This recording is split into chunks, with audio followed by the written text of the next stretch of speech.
Bismillahirrahmanirrahim. Assalamualaikum warahmatullahi wabarakatuh.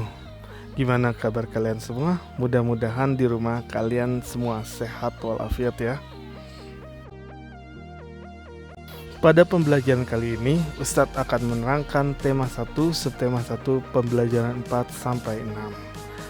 Saksikan dan cermati, jangan sampai terlewat. Pembelajaran pertama adalah pembelajaran bahasa Indonesia. Pada pembelajaran bahasa Indonesia kali ini, Ustadz akan menerangkan penggunaan huruf kapital atau huruf besar. Dalam penulisan, perlu diperhatikan beberapa peraturan. Salah satunya adalah penulisan dengan huruf kapital. Berikut adalah beberapa aturan penggunaan huruf kapital, antara lain pada awal kalimat, pada nama orang, pada kalimat langsung, dan nama-nama khusus. Penggunaan huruf kapital pada awal kalimat.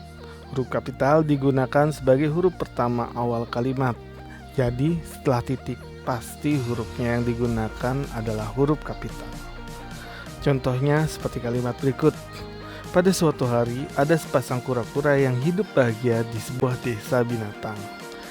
Huruf P di sini menjadi awal dari sebuah kalimat, sehingga penulisannya dengan huruf kapital. Selanjutnya, penggunaan huruf kapital pada unsur nama orang. Huruf kapital dipakai sebagai huruf pertama unsur nama orang. Semua unsur yang melekat pada nama seseorang seperti gelar dan lain-lain, awal huruf menggunakan huruf kapital. Contohnya sebagai berikut. Ki Hajar Dewantara adalah pahlawan nasional di bidang pendidikan. K pada Ki, H pada Hajar, dan D pada Dewantara menggunakan huruf kapital. Contoh berikutnya adalah pembelajaran hari ini dipandu oleh Bu Yani Astuti. B pada Bu, Y pada Yani, dan A pada Astuti merupakan huruf kapital. Jadi, setiap unsur yang melekat pada nama seseorang seperti Bu, Pak, atau nama gelar yang lainnya menggunakan huruf kapital. Penggunaan huruf kapital pada unsur kalimat langsung. Huruf kapital dipakai pada awal kalimat dalam petikan kalimat langsung. Contohnya sebagai berikut. Arjuna berkata, "Kalau kita bersatu, kita pasti akan menang." Kalimat setelah tanda petik adalah kalimat langsung, maka K pada kalau menggunakan huruf kapital. Yang terakhir, penggunaan huruf kapital pada unsur nama-nama khusus. Huruf kapital dipakai sebagai huruf pertama setiap kata nama agama, kitab suci, Tuhan, termasuk kata pengganti Tuhan, nama bangsa, nama suku bangsa, bahasa, dan nama geografi. Contoh kalimatnya sebagai berikut. Al-Quran merupakan kitab suci umat Islam. A dan Ki pada Al-Quran menggunakan huruf kapital, dan I pada Islam menggunakan huruf kapital. Kalimat berikutnya adalah bahasa Gayo adalah bahasa yang digunakan oleh suku Gayo. Gayo merupakan nama sebuah suku, maka menggunakan huruf kapital. Kalimat yang terakhir adalah Gunung Semeru merupakan gunung tertinggi yang berada di Provinsi Jawa Timur.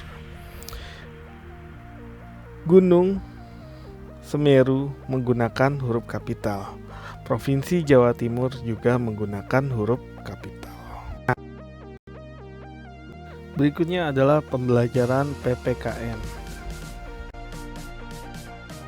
Dalam pembelajaran PPKN kali ini, Ustadz akan menerangkan sikap menjaga persatuan dalam keberagaman. Simak baik-baik ya. Menjaga persatuan dan kesatuan bangsa merupakan kewajiban seluruh rakyat Indonesia. Karena negara ini bukan hanya milik satu golongan suku, ras, atau agama, melainkan milik seluruh rakyat Indonesia. Semangat persatuan dan kesatuan dapat kita tunjukkan sikap menerima keberagaman atau perbedaan bangsa Indonesia. Berikut sikap-sikap yang mencerminkan persatuan dan kesatuan bangsa antara lain: toleransi, simpati dan empati, cinta damai, cinta tanah air, demokratis dan anti diskriminasi, serta kerjasama. Yang pertama adalah toleransi. Sikap tenggang rasa serta mau menerima, menghormati, dan menghargai perbedaan, baik perbedaan gender, suku, agama, pendapat, dan pemikiran.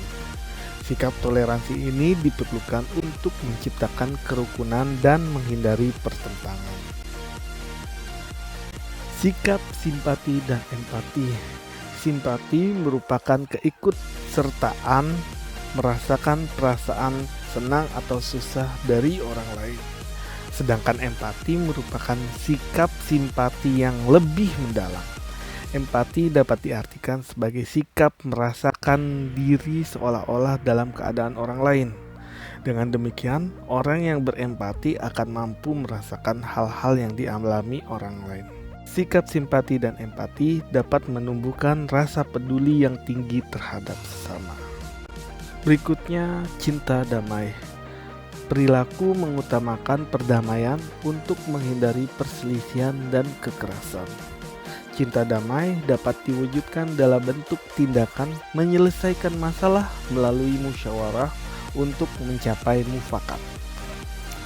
Sikap cinta damai akan menciptakan keharmonisan dan ketentraman di lingkungan masyarakat yang beragam. Berikutnya, cinta tanah air.